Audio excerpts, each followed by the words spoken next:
Hello,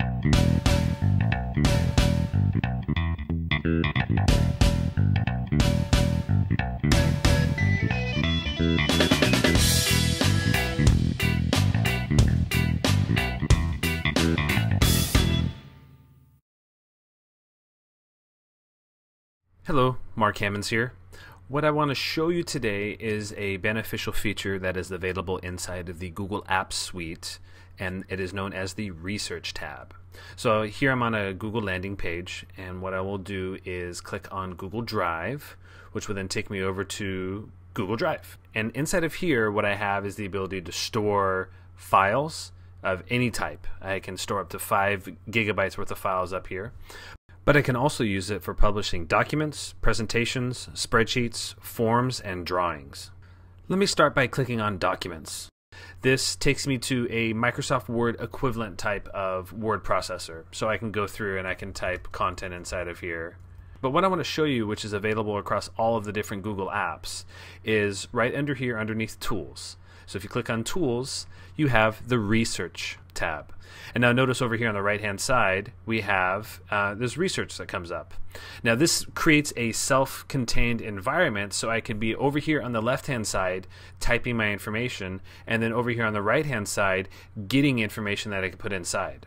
So if I click on this little drop down right here, it shows me all the different options. So it'll do a Google search, it will do an image search on Google Scholar. I can search for quotes from famous individuals, or I can also search my personal connections that have been made through Google Plus or Twitter or something of that nature. But in this case, I'm just going to do just a standard search, and I'm going to search for Albert Einstein. And when I do that search, notice it does the same type of search that we would get when we do a Google search, but now it's all self-contained inside of here. Now, I'm on Google Chrome, which I would highly recommend when you're doing this type of stuff because it works the best with Google Chrome. But now what I can do, when I hover over one of these items, it gives me the ability to insert that item. So if I click on Insert, notice what it does is right where my cursor is, it will automatically insert that item. But what it also does is it gives me this little one right here. And if I scroll to the bottom of the page, it provides me with a footnote for that particular quote. So again, it's automatically categorizing all this information for us as we go along. So I will do a couple of carriage returns. And now with the images, and this is the reason why I recommend using Google Chrome, with images what I can also do is just click and drag images straight inside of this document, and notice that automatically footnotes it accordingly. So this could be a very useful and beneficial feature for students working on collaborative projects because it's all completely self-contained, and it gives you all of the information that you need on a single page. Now, a lot of people ask what type of footnote notation is being used.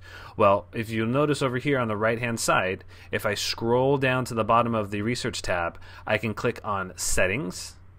And if I scroll down a little bit more, I can choose from these different citation formats. I can choose from MLA, APA, or Chicago. And I can also limit the image searching by not filtered by license or free to use, share, or modify evenly. So there's a lot of additional features that you can use inside of all of the Google apps. Now, as I said, so what you've seen here is how it looks inside of Google Documents. This is also available across all these different platforms here: Google Documents, Google Presentations, Spreadsheets, and Drawings. It will work on the spreadsheet side of forms, but not on the publishing side of forms. So hopefully you found this useful. Be sure to check back EdTech on Tap for more helpful tips and tricks like this.